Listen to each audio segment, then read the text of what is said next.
உங்க பழைய நகைக்கு கிராமுக்கு 150 ரூபாய் கூடுதலா வாங்கி புது நகை எடுத்துக்கோங்க. அதே கம்மி சேதாரம் தான் உங்க லலிதால மட்டும்தான். வெங்கடேஷ் சார், நீங்கள் எப்படி பார்க்குறீர்கள்? இது ரொம்ப நுணுக்கமாக இருக்குது. ஏன்னா நம்மளும் பீரியடிக்கலாக பேசிகிட்டே இருக்கோம். ஆனால் மறுபடியும் அந்த விஷயங்கள் வந்து சர்ஃபேஸில் வந்துகிட்டே இருக்குது அப்படிங்கிறத பார்க்குறோம். இது வேண்டுமென்றே பேசப்படுகிறதா இல்லை இது யதார்த்தம் இதுதானா? இல்லை, இது யதார்த்தமாக இருக்கா இல்லையா அப்படின்றது தெரியல. சண்முகம் சார் சொன்னது மாதிரி ஒரு விஷயம் மட்டும் நான் அதில் உடன்படுவேன். இணைந்தால் என்ன தப்பு அப்படின்றதுல நான் உடன்படுவேன். ஏன்னா இன்றைக்கு வந்து பிரதானமான ஒரு கட்சியை வீழ்த்தணும் அப்படின்னா கொள்கை முரண்பாடாக இருக்கக்கூடிய எல்லா கட்சிகளும் ஒரு அணியில் வந்து இந்தியா கூட்டணியில் இணையிறது எப்படி சாத்தியமோ, இன்றைக்கி பிஜேபியை வீழ்த்தணும்னு சொல்லி இந்தியாவில் இருக்கக்கூடிய அனைத்து பிஜேபி ஆளாத மாநில கட்சியை சேர்ந்தவர்களும் பிஜேபி கிட்ட தோத்த கட்சிகள்லாம் இணைந்து இந்தியா கூட்டணின்னு ஒன்று ஆரம்பித்து எப்படியாவது பிஜேபியை வீழ்த்தணும், அதாவது மாநில லெவலில் நாங்கள் வந்து எதிரியாக இருப்போம், மத்திய லெவலில் நாங்கள் நண்பர்களாக இருப்போன்ற ஒரு புதிய கோட்பாடுடன் அவங்க வந்து நடைபயணம் பண்ணுறாங்க. அது எப்படி சாத்தியமோ அந்த மாதிரி இது சாத்தியம் ஆகாதுன்னு எப்படி நம்ம நம்ப முடியும்? ஏன்னா கூட்டணியில் இருக்கிறதுங்கிறது ஒன்று, கூட்டணியில் அங்கம் வகிக்கிறதுங்கிறது ஒன்று, ரெண்டு கட்சி இணையறதுங்கிறது ஒன்று இருக்குல்ல. அங்கே இது உதாரணம் சொன்னால் இப்போ பீகாரில் எடுத்துக்கோங்க. பீகாரில் வந்து 2 பெரிய கட்சிகள் தான் மாறி மாறி ஆட்சிக்கு வந்தது. ஒன்று ராஷ்ட்ரிய ஜனதா தளம், உங்களுக்கே தெரியும். சரி, பீகாரில் வந்து நிதிஷ்குமார் அவர்களாகட்டும், ஐக்கிய ஜனதா தளமாகட்டும், நிதிஷ்குமார் அவர்களும் லல்லுவும் இணைந்து பிஜேபி எதிர்க்கலையா? அதே மாதிரி உத்தரப்பிரதேசம் எடுத்துக்கோங்க. எதிரும் புதிருமா இருந்தாங்க மாயாவதி அவர்கள், கன்சிராமுடைய சிஷியாக இருந்த மாயாவதி அவர்கள் பகுசம், அதுக்கப்புறம் வந்து அகிலேஷ் யாதவ், முலாயம் சிங் யாதவுடைய மகன், 2 பேருமே மிகப்பெரிய லெவலில் வந்து எதிரெது அரசியல் நோக்கி நகர்ந்துட்டு இருக்க வேலையில் பிஜேபியை எதிர்க்கணும், எப்படியாவது தேசிய கட்சியை உள்ள கால் ஒன்ற விடக்கூடாதுன்னு சொல்லி 2 எதிர் துருவங்களும் இணைந்து தானே பணியாற்றுனாங்க. இன்றைக்கி கேரளாவே எடுத்துக்கங்க, 2 கம்யூனிஸ்டும் சேர்ந்து தானே இணைந்து பணியாற்றுறாங்க. கொள்கை முரண்பாடு 2 பேர் மாறுபாடு இருந்தாலும் இப்போ யாருன்னா புதுசான ஒரு சக்தி இங்கே வந்து வளர்ந்து விடக்கூடாது, அது புது சக்தினா யார் நினைக்கிறாங்க? அந்த இடத்துல பிஜேபி நினைக்கிறாங்க. அவங்க பாரதிய ஜனதா கட்சி எந்த இதுலையும் கால் ஊன்றக்கூடாது, அப்போ நம்ம இணைஞ்சிடலாம், கொள்கை முரண்பாடாக என்னவா இருந்தாலும் நம்ம இணையிறோம் அப்படின்னு இதெல்லாம் சாத்தியப்படுறப்ப இப்போ இது வந்து நான் சொல்கிற இந்த 2 கட்சிகள் வந்து பிரிந்த கட்சிகள் கிடையாது. இன்றைக்கி மாயாவதி அவர்கள் வந்து அகிலேஷ் யாதவ் கட்சியிலேருந்து பகுஜன் சமாஜ் கட்சியிலேருந்து பிரிஞ்ச கட்சி கிடையாது. அதே மாதிரி நிதிஷ்குமார்லேருந்து லல்லு பிரசாத் ராஷ்ட்ரிய ஜனதா தளம் பிரிஞ்ச கட்சி கிடையாது. ஆனால் திமுகவில் இருந்து பிரிந்த கட்சி தான் அனைத்து இந்திய திராவிட முன்னேற்ற கழகம். கொள்கையில வித்தியாசம் இல்லை அப்படின்னு வச்சுக்கிட்டா கூட திமுக எதிர்ப்பு நிலைப்பாட்டில் உருவானதா அதிமுக. திமுகவை எதிர்க்க வேண்டுங்கிற ஒரே ஒற்றை சிந்தாந்தத்தை தவிர வேற எதுவுமே இல்லைன்னு நம்ம புரிஞ்சுக்கணும், ஒத்துக்கிறேன். ஆனா இன்னைக்கு வந்து அப்படி திமுகவை வந்து ஒருங்கிணைக்க வேண்டும், திமுக ஒருங்கிணைக்க வேண்டும்ங்கிறதுக்கான நிர்பந்தம் ஏதாவது உருவாயிருக்கணும்ல? தாவேக வந்தா நிர்பந்தங்கிறது வந்து நம்ம எப்படி எடுத்துக்க முடியும்? இல்லை, இது நேர்களுக்கு நம்ம இது கண்டிப்பாக சொல்லணும். கடந்த கால வரலாறு எடுங்க. இப்போ நீங்கள் நம்ம வந்து புதிய தலைமுறையாக இருக்கிறவங்களுக்கு வந்து 2மே வந்து இது திமுக அவங்கள தீய சக்தினுவாங்க, இவங்களை தீய சக்தின்ற இந்த கட்டமைப்பை நோக்கி தான் நம்ம கிட்டத்தட்ட ஒரு 10 வருடங்களாக டிஜிட்டல் மீடியாவில் கொண்டு போய் சேர்த்துருக்கோம். கடந்த கால வரலாறு எடுத்துருக்கீங்கன்னா எம்ஜிஆர் அவர்களையும் திரு கருணாநிதி அவர்களையும் ஒன்று சேர்த்து காங்கிரஸ் இங்கே கால் ஒன்றை விடக்கூடாது அப்படின்றதுக்காக பருக் மரைக்காரன்னு சொல்லுகிற பாண்டிச்சேரியை சேர்ந்தவரும் நவீன் பட்நாயக் ஒடிசாவை சேர்ந்தவங்க 2 பேர் இணைந்து மிகப்பெரிய ஒரு முயற்சியை எடுத்தாங்க. அது அன்பார்ச்சுனேட்டாக தோல்வியில் முடிஞ்சது. அது ஒரு இணைப்புக்கான ஒரு முயற்சி. ரெண்டாவது அப்பவே 10-30 வருஷத்துக்கு முன்னாடி நடக்காத ஒரு விஷயம் வந்து இப்ப நடப்பதற்கான சாத்தியக்கூறு எப்படி இருக்குங்கிறத அந்த கால நேரம் வேற. அன்னைக்கு வந்து இன்னைக்கு விஜய் சார் எப்படி இருந்தாரோ அதோட டபுள் மடங்கு அன்னைக்கு எம்ஜிஆர் இருந்தாரு. அவர் கூட யோசிச்சிருக்கலாம். அதற்கப்புறம் வந்து எம்ஜிஆர் இறப்புக்கு அப்புறம் ஜானகி அம்மா வந்து தமிழ்நாட்டினுடைய முதலமைச்சர் ஆகிறாங்க. அப்போ வந்து 15 நாளுக்குள்ள அவங்க வந்து தன்னுடைய சட்டசபையில் பெரும்பான்மையை நிரூபிக்கணும் அப்படின்னு சொல்றப்ப நிறைய எம்எல்ஏக்கள் பிரிஞ்சு ஜெயலலிதா அம்மாட்ட போறப்ப அன்றைக்கு ஜானகி அம்மாவுடைய நிழலாக இருந்த ஆர்.எம். வீரப்பன் அன்றைக்கு திராவிட முன்னேற்ற கழகத்தினுடைய தலைவராக இருந்த கலைஞர் அவர்களிட்ட தான் போய் ஆதரவு கேட்டார். இதெல்லாம் வரலாறு. இதெல்லாம் இப்போ புதுசாக நடக்கிற மாதிரி நிறைய பேர் சொல்கிறாங்க. அவங்களுக்குலாம் இந்த செய்தியை இப்போ சொல்ல எம்ஜிஆர் கருணாநிதி இருந்த காலத்திலே இணைப்பு ட்ரை பண்ணாங்க. அதற்கப்புறம் ஜானகி அம்மா போய் இது ஆதரவு கேட்டாங்க, அவர் கொடுக்கல. அப்புறம் சேவல் ரெட்டைப்புறான்னு வந்து வேற ப்ராசஸ் மாதிரி ஒரே இடத்துலேருந்து பிரிந்த ஒரே அண்ணாயிசம் அப்படிங்கிற 2 விஷயத்தை வச்சு முன் வச்சிருக்கக்கூடிய கருணாநிதி அவர்களும் எம்ஜிஆர் அவர்களும் இருந்தப்பயே அது சாத்தியம் இல்லைங்கிறப்போ இவ்வளவு வந்து டிஸ்டன்ஸ் ஜாஸ்தி ஆச்சு. ஏன்னா ஜெயலலிதா அம்மையார் வந்தபோது திமுக எதிர்ப்பு நிலைப்பாட்டை ரொம்ப தீவிரப்படுத்திட்டாங்க. கொள்கை நிலைப்பாட்டில் கொள்கை நிலைப்பாடு வித்தியாசம் இல்லை கூட எதிர்ப்பு நிலைப்பாட்டை தீய சக்தி திமுகன்னு சொல்லி என்டாஸ் பண்ணி அதை வந்து சொன்னது மறுபடியும் நான் வந்து சாத்தியப்படுன்னு உங்களுக்கு சொல்லலை, இதெல்லாம் நடந்திருக்குன்றதை உங்களுக்கு முன்வைக்கிறேன். இல்லை, இப்போ எப்படி நடக்கும்னு கேட்குறேன். இப்போ வந்து இப்போ லேட்டஸ்டாக வந்து திமுக இருந்து காங்கிரஸ் பிரிஞ்சுது. சரி, உடனடியாக காங்கிரஸ் பிரிந்து அங்கே ஆதரவு கொடுத்த அடுத்த நொடியே சபாநாயகர் அவர்கள் மாண்புக்கு ஓம் பிர்லாக்கு கனிமொழி அவர் லெட்டர் கொடுக்குறாங்க, பக்கத்தில் நாங்க பக்கத்துல உட்கார மாட்டோம். நேற்று வரையும் கொஞ்சம் குழாய் இருந்தவங்க உடனடியா நாங்க உட்கார மாட்டோம்னா அந்த வீரியம் அங்க தெரியுதா? ரைட்டா? இப்ப ஆர்எஸ் பாரதி என்ன சொல்றாரு, நாங்கள் என்றைக்குமே பங்காளிகள் தான், பகையாளிகள் இல்லைன்றார்.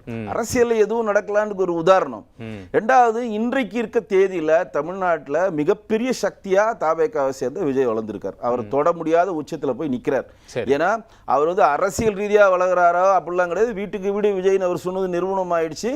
அவர் கொள்கை ரீதியா அவரை எதிர்க்கவும் இல்லை. ஏன்னா கொள்கையில அவர்கள் தொண்டர்களுக்கு நம்ம கொண்டு போய் சேர்க்கவே முடியல. கொள்கை ரீதியா அவர் வரல, அவர் தத்துவத்தின் ரீதியா வரல. எப்படி வந்தாருன்னு யாருக்குமே தெரியாம ஒட்டுமொத்த இந்தியாவில் இருக்கக்கூடிய அணைய வியூகப்பனாலும் தலையை பிச்சுக்கிட்டு இருக்கிறான். எப்படி இது சாத்தியமாச்சுன்னு அந்த மாதிரி ஒரு வெற்றியை அவர் பெற்றிருக்காரு. ஆமா, இன்னும் தான். இன்னும் எப்படி பெற்றிருக்கு இன்னும் யாராலையும் கணிக்க முடியல. இன்னும் விஜய் சார் எப்படி வெற்றி பெற்றார்னு யாராலையும் சொல்ல முடியல. அப்ப என்ன பண்றது? இப்ப நம்ம ஒற்றை எதிரியா இருந்து இன்னொரு கட்சியை இங்க கால் விடக்கூடாது. ஏன்னா திமுக அந்த ஸ்ட்ராட்டஜியை ஃபாலோ பண்ணும். என்ன பண்ணும்னா, பாஜக உள்ள வந்துரும், பாஜக உள்ள வந்துரும், நம்ம எதுனாலும் இல்ல பாஜக உள்ள வந்துரும், இந்த பூச்சாண்டியை வச்சே தான் போன வரை ஆட்சி எழுதாங்க. ஒரு காமன் ஃபேக்டர் இருக்கங்காட்டிக்கு ரெண்டு பேர் வர்றதுக்கான ஒரு சாத்தியக்கூறு இருக்கிறதா நீங்க கருதுறீங்க? ஆமா, இல்ல இரண்டு பேருமே என்ன நினைக்கிறாங்கன்னா, இன்றைக்கு எடப்பாடி பழனிசாமி அவர்களும் அவருடைய கட்சியில் இருக்க பாதி பேர் தாவேக்கா நோக்கி நகர்ந்துட்டு இருக்காங்க. அவருடைய கட்சியை இன்னைக்கு காலை செய்தி சேலை செய்தி சசிகலா அம்மையாரும் டிடிவி அவர்களும் சேர்க்கிற மனநிலைக்கு எடப்பாடி அவர்கள் வந்து விட்டார். ஏன்னா இவர்கள் எல்லாம் ஒன்றிணைன்னு சொல்லி ஒரு தொண்டர் தீக்குளிச்சு இறந்திருக்காரு. அவர்களுக்கு இன்னைக்கு 60 லட்சம் ரூபாய் மேல நிதி உதவி எடப்பாடி போய் கொடுத்திருக்காரு. அவர் மனத்தில் ஒரு மாற்றம் வந்திருக்கு அப்படின்னு ஒரு செய்தி வரப்ப அந்த சைடு நீங்க டிஎம்கே எடுத்துக்கங்க. டிஎம்கேல என்ன நினைக்கிறாங்கன்னா, நல்லதோ கெட்டதோ நம்ம ஒரு ஒற்றுமையா இருந்தாதான் புது சக்தியை வீழ்த்த முடியும். இதனால் வரையும் வண்டியை பாஜக பின்னாடியே ஓட்டிக்கிட்டு இருந்த திமுக இப்ப வண்டியை திருப்பி தாவேகா பின்னாடி ஓட்டுது. அப்ப தாவேகா பின்னாடி ஓட்டுறப்ப திமுகன்ற ஒற்றை பலம் மட்டும் தாவேகா வீழ்த்த முடியாது. அப்ப தாவேகா வீழ்த்தும் நினைக்கிற அனைத்து கட்சிகளும் இணைந்துதான் வீழ்த்த முடியுன்ற ஒரு நிலைமைக்கு கூட வந்திருக்கலாம். பேசுவோம். திரு வெங்கடேஷ் எல்லாத்தையும் சேர்த்து குழப்பறாரு. என்னன்னா, இப்போ இந்த பிரச்சனைக்கு காரணம் அவங்க வெளியே போகிறது சந்தர்ப்பவாதம்னு சொல்கிறாங்க. டாக்டர் பாக்யராஜ் என்ன எழுப்புறாருன்னா, அல்லது தம்பி துரைராஜ் என்ன சொல்கிறாருன்னா, இப்போ ஏன் இவங்க இந்த விஷயத்த பேசுகிறாங்க? அப்போ இது வரைக்கும் உங்களுக்கு அந்த பிரச்சனை இருக்குன்னா நீங்கள் அதையெல்லாம் டாலரேட் பண்ண நாங்கள் சகிச்சுட்டு இருந்தோம், இதெல்லாம் சொல்கிறாங்க கட்டிக்கு. இப்போ மட்டும் அதுக்கு பேசுவதற்கான காரணம் என்ன? வெளியே போனதுக்கான சந்தர்ப்பவாதம் திரு ஆர்எஸ் பாரதி குறிப்பிட்டார். அதாவது இந்த பிரச்சனைக்கு எல்லாம் மூல காரணம் நீங்கள் என்னன்ட்டு 4 பேர்ட்ட கேட்டுட்டு இருந்திருக்கீங்க. இந்த பிரச்சனைக்கு எல்லாத்துக்கும் மூல காரணம் தாவேக்கா தான். ஏன் அப்படின்னா, அவர்கள் ஒரு நெரேட்டிவ் செட் பண்ணுறாங்க. திமுகவும் அதிமுகவும் இணைய போகுது, இணைஞ்சி தாவேக்காவை வீழ்த்து. ஒரு கேள்வி திரு வெங்கடேஷ், இந்த பிரச்சனைக்கு காரணம் அவங்க நெரேட்டிவ் செட் பண்ணுறாங்கன்னா இது எங்க இவால்வ் ஆச்சுங்கிற முதல்ல கேள்வி நம்ம எழுப்பணும். அது சண்முகம் வெளியே சொன்னது. அது அப்படின்னா அதுக்கு தாவேக்கா எப்படி நீங்க பொறுப்பாக்க முடியும் கேக்குது. அது கட்சி விளக்கணுங்க. அது நம்ம அதிமுக காரங்க கிடையாது. இல்ல சார், அது ஓகே, கட்சி விளக்கணும், அது ஓகே. இல்ல எங்க இவால்வ் ஆச்சுன்னு சொன்னா அப்ப நீங்க நம்ம தாவேக்கா நீங்க குறிப்பிட்டு சொல்றீங்க, அதுக்காக நான் இந்த கேள்வி வைக்கிறேன். அதாவது நல்லா கேளுங்க, தாவேக்கா திமுகவும் பாஜகவும் சேர்ந்து தமிழ்நாட்டில் செயல்படுது அப்படின்ட்டு வச்சாங்களா இல்லையா? எலெக்ஷன் முன்னாடி அதானே வச்சாங்க. மறைமுகமா கூட்டணி வச்சிருக்காங்க, திமுகவுக்கும் தாவேக்காவுக்கும் தான் போட்டி அப்படின்னு ஒரு நெரேட்டிவ் விஜய் சார் செட் பண்ணார். கரெக்டா? அது திமுகவுக்கும் பாஜகவுக்கும் மறைமுக கூட்டணின்னு யாருன்னா சொன்னா சின்ன குழந்தையாச்சும் நம்புமா? அந்த நெரேட்டிவ் உடைக்க தான் திமுக என்ன பண்றாங்க, எங்களுக்கு எதிரி பாஜக தான் சொல்லி புது நெரேட்டிவ்ல போனாங்க. சிறுபான்மையர் ஓட்டப்படி நம்ம பிடிச்சிக்கணும், நம்ம பாஜக ஆதரவு மாதிரி கொண்டு போறாங்க, இது செட் ஆகாது, நம்ம எங்களோட எதிரி டெல்லி தான் அப்படின்னு சொல்லி வண்டியை மாத்தி ஓட்டுனதுனால தான் குறுகு சார்ல விஜய் சார் ஆட்சியை பிடிச்சார். இது ஒரு நெரேட்டிவ் செட் பண்றது தான். அதாவது உங்களை நம்ப வைக்கிறது, திருப்பி திருப்பி ஒரு விஷயத்தை சொல்லி சொல்லி சொல்லி உங்களை நம்ப வைக்கிறப்பதான் அந்த வெறுப்பின் உச்சத்துக்கு போய் ஆர்எஸ் பாரதி என்ன சொல்றாரு, அவர் என்ன சொல்ற, வெறுப்பின் உச்சத்துக்கு போய் ஆமா யார் 2 பேர் இருந்தாலும் என்னதான் நாங்க என்னதாங்க அப்ப நடக்கப்போம், நாங்க இணையாம இருக்க கூடாது, நாங்க என்ன பங்காளியா, நாங்க என்ன பங்காளியான்னு சொல்லி ஒரு வார்த்தைகளை விடுறாங்க. தவிர இது இணையுமா இணையாதான்னு எனக்கு தெரியாது. அது நான் அந்த கட்சிக்காரன் கிடையாது. ஆனா ஒரு விஷயம் மட்டும், தாவேக்கான்ற சக்தி இன்றைக்கு அசைக்க முடியாத ஒரு இடத்துல போய் உட்கார்ந்துருக்கு அப்படின்னு தான் இன்னைக்கு எல்லாருமே சொல்றாங்க. அப்ப அதை வீழ்த்தணும் அப்படின்னா வியூகமா இப்ப கூட ஒரு அதுக்கு எக்ஸாம்பிள் சொல்றேன். சீமான் அவர்களை அம்பாசிடர் முடிச்சிடுறேன். இல்ல இது சேர்த்து பதில் சொல்லுங்க. அப்படின்னா நீங்களும் காங்கிரஸ் ஒண்ணு சேர்ந்துருவீங்களா? இல்ல, எங்களுடைய பிரதான எதிரி காங்கிரஸ். அப்புறம் எப்படி திமுக உடைய பிரதான எதிரி அதிமுக, அதிமுக பிரதான எதிரி திமுக, எப்படி 2 பேரும் ஒண்ணு சேருவாங்க? ஏங்க நான் அது சேருன்னு சொல்லுங்க, அதுக்கான வாய்ப்புகள் இருக்குமான்னு கேட்கறதுக்காக பதில் சொல்றேன். அதுதான் சீமான் ஒரு நிமிஷம். இல்ல இந்த கம்பேரிசன் வரும்போது அந்த கம்பேரிசன் வரும் தானே. திமுக எப்படி அதிமுகவோட சேருன்னு நீங்க ஒரு சூழல் சொல்றீங்களோ, அதே போல ஒரு சூழல் வந்து இப்ப தாவேக்காவை எதிர்ப்பதற்காக காங்கிரசும் பாஜக ஒண்ணு சேரும் இல்ல அதிமுக. நீங்க உங்களே சொல்லுங்க, இதே தாவேக்கால திமுகவுடைய கூட்டணிக்கு இத்தனை கட்சி போகுதுன்னு முன்னாள் முதலமைச்சர் மு க ஸ்டாலின் கனவுல நினைச்சிருப்பாரா சொல்லுங்க. அரசியல் சாத்தியப்படுதுல. நீங்க வந்து கூட்டணி சேர்ந்த அடுத்த நிமிஷமே ஓம் பிர்லா அவர்களுக்கு ஃபோன் பண்ணி நாங்க அவங்க பக்கத்துல உட்கார மாட்டோம்னு வெறுப்பை உமிழ்லையா? அன்பு சகோதரர் பிறந்த நாள் தான் வாழ்த்துக்கள் சொல்லி இந்தியாவினுடைய பிரதமர் வேட்பாளர் ராகுல் காந்தி சொன்ன அதே வாய் தான் இன்னைக்கே அன்பு சகோதரர் இல்லாம எதிர்கட்சியில் ராகுல் காந்திக்கு பிறந்தநாள் வாழ்த்துக்கள் சொல்லி தன்னுடைய எதிர்ப்பை உமிழ்லையா? அதெல்லாம் கிடையாதுங்க. தனிப்பட்ட விருப்பு தான். இன்னைக்கு திமுகவும் அஇஅதிமுக பிரிந்தது தொண்டர்களால் பிரிந்தது கிடையாது.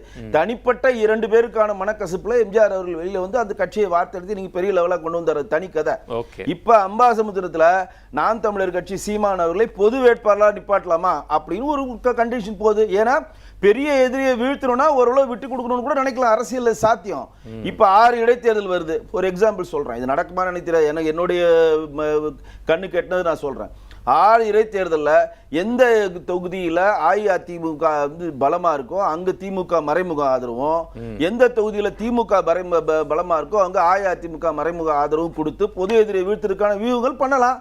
நேரடியாக நீங்கள் கட்சி இணைச்சாதானே அது வந்து நாங்கள் போட்டியே இல்லை உங்களுக்கு சப்போர்ட் பண்ணுறோன்னு மறைமுகமாக எதை வேணால் பண்ணலாம். ஆனால் வீழ்த்து நீங்கள் திமுகவுக்கும் பாஜகவுக்கும் அஇஅதிமுக எதிரி யாரு இன்னைக்கு? தாவேக்கா தானேங்க பொது எதிரி, அவங்க தானே. அப்ப அவங்கள வீழ்த்தணும்னா நீங்க 2 கட்சியை இணைச்சுதான் வீழ்த்தணும் அவசியம் இல்லை. வியூங்களை அமைத்து வீழ்த்தலாம். அப்போ ஒரு இது நேரடியை வந்து தொடர்ந்து விஜய் சார் சொல்லிக்கிட்டே இருக்காரு. திமுகவும் அதிமுகவும் இணைந்து தாவேக்கா ஆட்சிக்கு வராம கலைக்கிறதுக்காக வேலையை பண்ணிட்டாங்க. திமுகவும் அதிமுக இணைய போது சொல்றப்பதான் அவர்கள் அதற்கு பதில் சொல்ல வேண்டியது வராங்க. நாங்க இணைஞ்சாதான் என்ன தப்பு? சும்மா அதே சொல்லிட்டு இருக்கீங்க. அது இணைய முடியுமா இணைய முடியாதுன்றது நான் அதுல வரவே விரும்பல. அது 2 கட்சிகளுக்கான சம்பந்தப்பட்ட பாசிபிலிட்டி இந்த மாதிரி உருவாகுங்கிறீங்க. ஆமா, இந்த மாதிரி உருவாகிறதுக்கு வாய்ப்புகள் இருக்கு. நீங்க நேரடியா 2 பேர் கை குலுக்கிட்டு நாளைல இருந்து ஒரு பொது கட்சின்னு சொல்ல முடியாது. சார் சொன்னாரு எதிர்புறமா இருக்க கட்சிகள் வந்து பொது எதிரியை வீழ்த்துவதற்கு இணையும் சொல்றாரு. இப்போ இந்தியா முழுக்க வெளிப்புறத்துல இருந்து கூட வரலான்ற மாதிரி ஐயா சொல்றாரு. இப்போ இந்தியாவில் வந்து காக்ரோச் ஜனதா தள்னு ஒன்று பெருசாக உருவாகிட்டு இருக்கு இந்தியா முழுக்க. இப்போ காங்கிரஸ் ஒரு பக்கம், இங்கிட்டு வந்து பாஜக ஒரு பக்கம். இப்போ காக்ரோச் வந்து வளர்ந்துட்டு வருது. இப்போ நீங்க 2 பேரும் சேர்ந்து காக்ரோச்சை விரட்ட போறீங்களா இல்ல காக்ரோச் வந்து உங்க 2 பேர்த்தையும் விரட்ட போதா? அப்படி நம்ம பேச முடியுமா? இதுல ஏதாவது ஒரு அர்த்தம் இருக்கா ஐயா பேசுறதுல? பொது வேட்பாளர் நிறுத்துவாங்கன்றாங்க.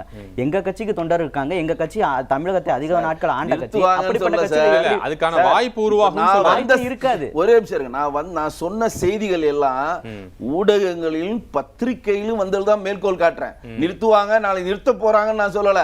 இது போன்ற ஒரு பேச்சே வருது. அரசியல் ரீதியான பத்திரிகைகள் நீங்க படிச்சீங்கன்னா இது தெரியும். இதெல்லாம் வந்துகிட்டே இருக்கு, தொடர்ந்து வந்துகிட்டே இருக்கு. இப்படி வரும் அப்படி வரும், சீமா நிறுத்தலாமா இவரை வீழ்த்தலாமா வந்த செய்திகளை உங்க முன்முளைக்கிறேன். அந்த 2 கட்சிகள் இணையமா இணையாதான் எனக்கு தெரியாது. இணைஞ்சாலும் எனக்கு சந்தோஷம் இல்ல, அது இணையனாலும் எனக்கு சந்தோஷம் கிடையாது. நீங்க கூட்டணியில் இருக்கிறீங்களா? நாங்க வந்து இன்றைக்கு வரையும் தேசிய ஜனநாயக கூட்டணியில் தான் இருக்கோம். அஇஅதிமுக தான் உள்ளாட்சி எலெக்ஷனை எதிர்கொள்ள போறோம்னு எங்களுடைய மாநில தலைவர் நயனார்ஜி தெளிவா சொல்லிட்டார். உங்க பழைய நகைக்கு கிராமுக்கு 150 ரூபாய் கூடுதலா வாங்கி புது நகை எடுத்துக்கோங்க. அதே கம்மி சேதாரம் தான் உங்க லலிதால மட்டும்தான்.